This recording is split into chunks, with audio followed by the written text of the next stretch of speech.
በስመ አብ ወወልድ ወመንፈስ ቅዱስ አሐዱ አምላክ በስመ አብ ወወልድ ወመንፈስ ቅዱስ አሐዱ አምላክ አሜን። እዚ ምስጢር እዚ ዓብዩ ኣነግና ብክርስቶስን ቤተ ክርስቲያንን እምስሎ ኣለኹ። ሐዋርያው ቅዱስ ጳውሎስ ኤፌሶን መልእኽቱ ምዕራፍ 5 ፍቕዲ 31 ዝኸበርኩም ሊቃውንቲ ቤተ ክርስቲያን ኣቦታት ካህናት፣ ዝኸበርኩም ናይ ተልእኾ ምስጢር ፈጸምቲ ኣሕዋት ዲያቆናት፣ ዝኸበርኩም ናይ ዝዕለት እዚ ክቡራት መርዓውቲ፣ ዝኸበርኩም ክቡራት ወለዲ፣ ዝኸበርኩም ክቡራት ቤተሰብ ኩላኻትኩም ፍጹም ናይ እግዚአብሔር ሰላምታ ከመይ ቀኒኹም? ከመይ ኣለኹም? ከመይ ጸኒሕኩም? አሜን። ቅዱስ እግዚአብሔር አምላኽና ናይ ደቅና አበባ ዘርአየና ቅዱስ ቤተ ክርስቲያንና እውን ናይዞም ደቅና አበባ ዘርአየና ናይ አቦታትና አምላኽ እግዚአብሔር ስሙ ዝኸበረን ዝተመዝገነን ይኹን። ድሙቕ ጣቃይት ካህንሳ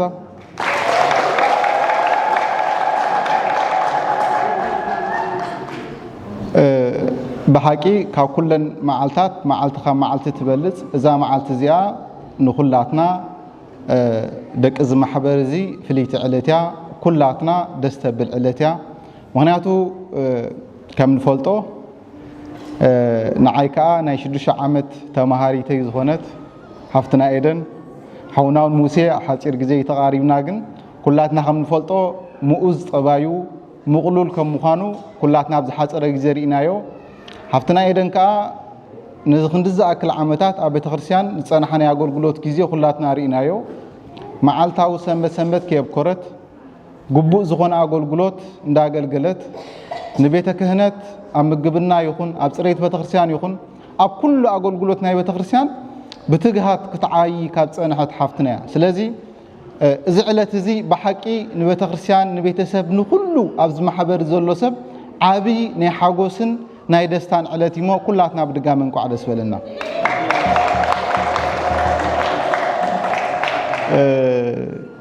ስለዚ ናብቲ ትምህርትና ክንኣቱ ሎሚ መቸም ብዛዕባ ካልእ ትምህርቲ ተዳልየ ነይረ፣ ግን ክንድዚ ዝኣክል ሓጎስ ርኢኻ ካልእ ርእሲ ክትመሃሩን ልሳኑን ክኸፍት ኣይክእልን። ነገር ግን ሕፅር ዝበለ ብዛዕባ ቅዱስ ጳውሎስ እዚ ምስጢር እዚ ዓብይ ዝበለሉ ምክንያት ክንመሃርና ኣብ ኣዳራሽ ከዓ ብቦታት ሊቃውንቲ ብሰፊሕ ክምሁርና እዩ። ቅዱስ ጳውሎስ እዛ ናይ ኤፌሶን መልእኽቱ ክፅሕፋ እንከሎ እታ ናይ ኤፌሶን ዝነበረት ቤተክርስቲያን ብዙሕ ናይ ክርስትያናዊ ስነ ምግባር ጉድለት ዝነበራ ቤተክርስቲያን ነይራ። እቶም ሰባት እቲኦም ብዓብዩ ጣዖት ዘምልኹ ከምኡውን ዘይ ክርስትያናዊ ስርዓት ኣነባብራ ዝነበሮም ፍላይ ኣብ አንጻር መጻምት ዝነበረ ዘይ ክርስትያናዊ ስርዓት ኣነባብራ ነይሩ። ቅዱስ ጳውሎስ ግን ካብ ፍቕዲ 1 ካብ ፍቕዲ 22 ጀሚሩ ብዛዕባ ሰብኣይን ሰበይትን ከመይ ዝበለ ምክብባር ብኸመይ ዝበለ ፍቕሪ ክነብሩ ከም ዘለዎም ክእዝዝ ከሎ እቲ ቃል ከንብቦ ደስ ይብለኒ። እንታይ ይብል? ንሓድሕድኩም ብፍርሃት ክርስቶስ እዙዛት ኩኑ ከምቲ ክርስቶስ ርእሲ ማሕበሩ ዝኾነ ንሱ ምድሓን ስጉኡ ከዓ እዩ። ሰብኣይ ከዓ ርእሲ ሰበይቲ እዩ እሞ ኣትና ንስ ከም ንጎይታ ጌርክን ንሰብኡትክን ተኣዘዝኦም ከምቲ እታ ማሕበር ንክርስቶስ እትእዘዞ ከምኡ ድማ ኣንስቲ ንሰብኡትክን ብኩሉ ተኣዘዝኦም ከምቲ ክርስቶስን ማሕበሩ ዘፍቀራ ኣቶም ሰብኡት ኣንስትኩም ኣፍቅሩ። ክርስቶስ ብቃሉ ገይሩ ብምሕፃብ ማይ ምሳፅረያ ምእንቲ ክቅድሳ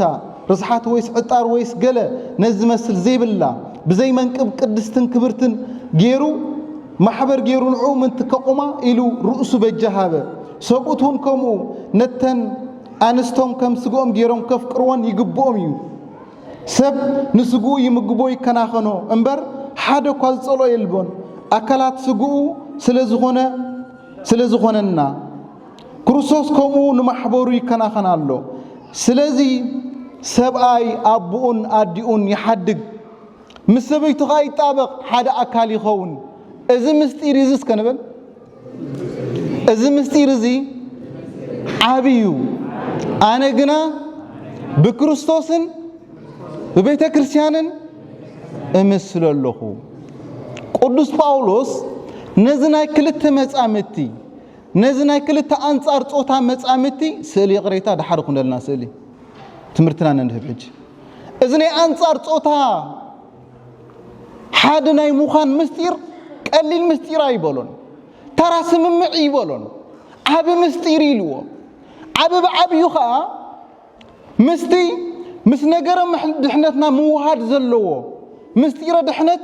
بكريستوس غير يمثلو ስለዚህ ترى مستير يبولون قدوس باولوس كيدካ ቤት ጽሕፈት ቤት መዘጋጃ ቤት كيدካ ተፈራሪምካ ትውዶ ይኮነን ይልዎ ንሱን ሕጋው መስርሕ ንኾነና ክንፍጽሞ ንኽእልና ግን ببيت ክርስቲያን بقدس سجون بخبر دمون زحتم تخليل قال كيدان ازي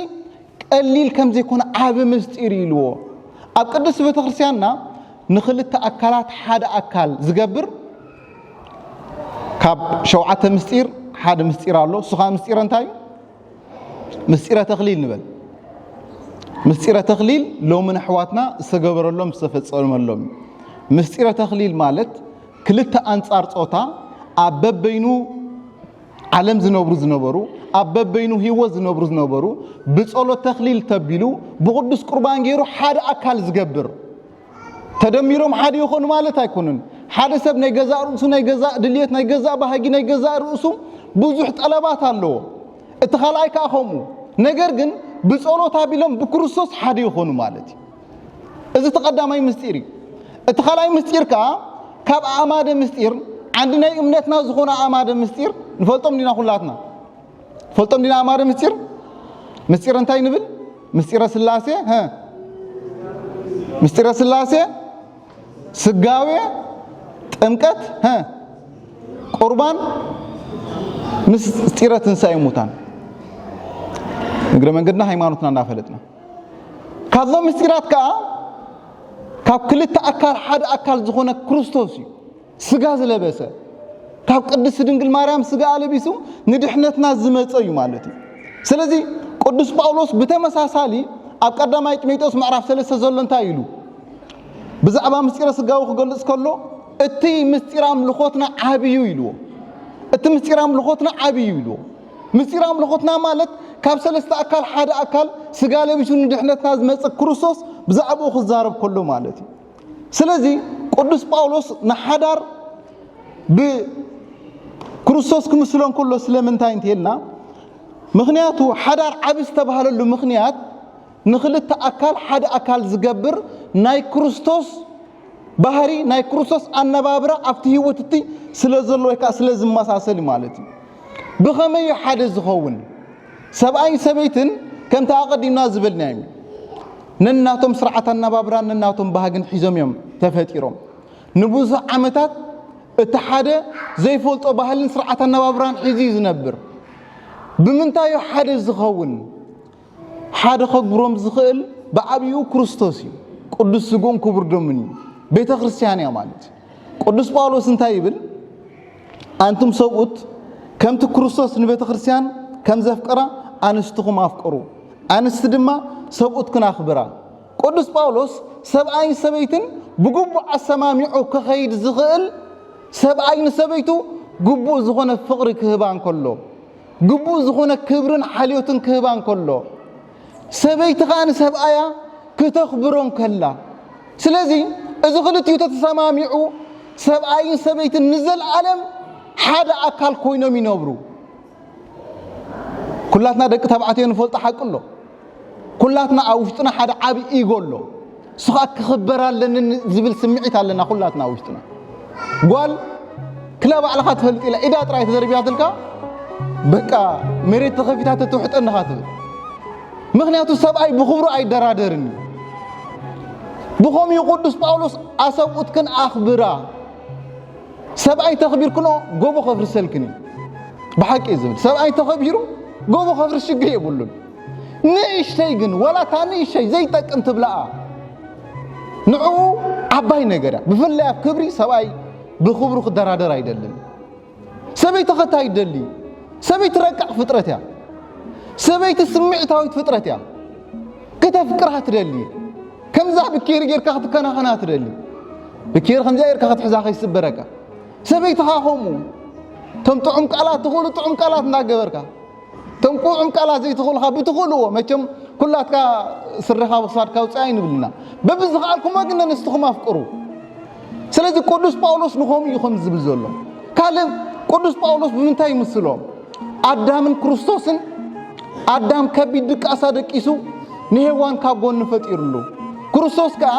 اب مسقل تسقيلن كله كاب غونو بتخريستيان تفطيرا ويكا توليدا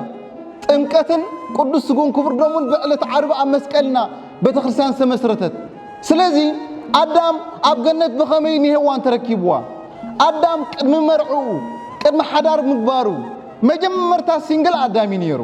ኦሪት ዘፍጥረት ምዕራፍ 1 ካብ 26 ክሳብ 27 ዘሎ ክገልጽ ከሎ እንታይ ይብል እግዚአብሔር አምላክካ ከመልከና ከምስልና ሰብ ንፍጠር ንዕዋፍ ሰማይ ዝገዝእ ንኩሉ ፍጥረታት ዝገዝእ ሰብ ንፍጠር ኢሉ ይብል بدحري እግዚአብሔር አምላክ አዳም ፈጠረ ሰባይ ሰበይትን ጌሩ ፈጠሮም ይብል ነገር ግን ገና አዳም ከባህሪ ሔዋን ከባህርኒ አዳም ያውጸት ነራ ስለዚህ እግዚአብሔር አምላክ አዳም ኣብ ገነት እንታይ ክገብራ ኢሉ ቀሚጦ ቀዳማይ አዳም ኣብ ገነት እንታይ ይገብር ነሩ ንገነት እቶም ኣብ እንስሳታት ኣብ ገነት ዝነበሩ እንስሳታት አስማት ይውጻሎም ነሩ እዚ ተቀዳማይ ስሩሕ ነሩ ካልኣይ ንገነት ይዓያኒ ከናኸናን ነሩ ሳልሳይ ኣብ ገነት ኮይኑ ይጽል ነሩ ራብዓይ ደቂስ ነሩ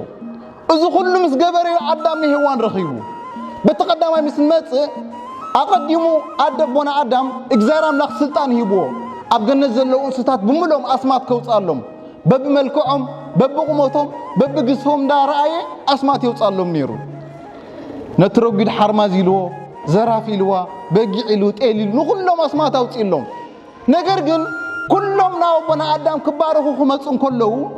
كلهم ممس مسامتهم يمزمتون يرم تنبوم لهم إستات اتحاد فطور أب جنة مسامت زين برا آدم تراينيرو سلزي اتقدم يزبلنا يو آدم نإستات أسمات كأوصال لنك نبل كلنا نحن خذنا مهارنا قرنتين تهلنا قدامي أسمات كنوصال لهم زقبانا بزحات بفلاي ريليشن مالتي ثم إسات جينا أمر عزياتهم زلهم أسمات زي بلو ريليشن الله محازاي تاي مالتي محازاخي بحق ريغ محازاخي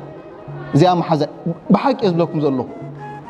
سمس خلو الله محازات خوينو محازاخي نفقر تحتيتك كمرعاكي تلكي وي حرايتي لبي وي انبتبليو طلطلنا بالك عمتات هيدي بحق يزلوكم زلو أسمات كنوصال لي قبعنا نمحزنتنا إذا قد مرعناي كن مرعنا خنقبرز قبعنا بوزح نغير زلو مالتي تقدماي اب كبابنا زلو اسمات كنوصالم زغبانا سرحنا نابرانا هيوتنا እዚ ሁሉ አስማት كنوصال خنغبانا አሎ ዓላማና እንታዩ ናቤና ክንበጽሕ እንደሊ እንታና ክንገብር እንደሊ እዚ ሁሉ ፕላን አውጪና ክኸውን ክኽእል ኣለዎ ሰይልካ ሰባይ ረኺብካ ሰበይት ረኺብካ ይኮነን ፍላይ ኣብ ዝነብሮ ዘለና ዓለም ብዙሕ ነገር ከም ዘሎን ኩላትና ርድዩ አዳም ኮቢ ነይሩ አስማት አውጪሎም እዚ ተቀዳማይ ስሩሕ ነይሩ ካልኣይ እንታይ ኢልና ኩሎም መምስ መጻምቶም ክመጹን ከለው መጽሐፍ አክሲማሮ ዝባል ነው ቤተክርስቲያን መጽሐፍ እንታይ ይብል አዳም ብዘይረ እህታ ንአምላክ ጸሎት ይዕርገሉ ነይሩ እንታይ ዘይረ እህታ ብሙሎም ኣብ ገነት ዘለው ፍጥረታት መምስ መጻምቶም እንዳነበሩ አዳም ግን ንበይኑ መጻምት ይነበሮን እግዚአብሔር አምላክ ብዘይረ እህታ አዳም ይልሙኖ ነይሩ ስለዚህ ቅድሚ መጻምት ምህላውካ ቅድሚ መጻምት ምርካብካ እንታይ ምግባር የሊ ምጽላይ እተንደቅንስትዮ ነቦታት ዝመስል ሰብኣይ ፍጠረለ ይልክ ሰሪሑ ዘኣቱ ሰበይቱ ዘፍቅር ሰበይቱ ዘኽብር ንዓይ ዘኽብረኒ ሃይማኖቱ ዘኽብር بعبيخا ود زيغاي مالتي كم بوليتيكا يتراي واجه ود زيغا كنت مرعوا حقي يزم زلو بحقي بعبيو مالتي احنا وحدات حزبنا ناب كاله تمارعنا فحلنا اب عالم يكركبنا صح عالم دلاك ترخبنا نصبح نكو ስለዚህ ነዚህ ነገር እዚ አቀድምና በጸሎት ንአምላክ ክንሐተት ይግባና ንሰባይ ብሩክ ንእግዚአብሔር ብሩክ ሰባይ ሃበኒ ኢልካ ምጽላይ ጌጋ ይኮነን ሰባይ ካቶም ዘይ ተመርዓኹም ይዝብ ዘለኹ ተመርዓኹም እንደግምና ኸይትብሉ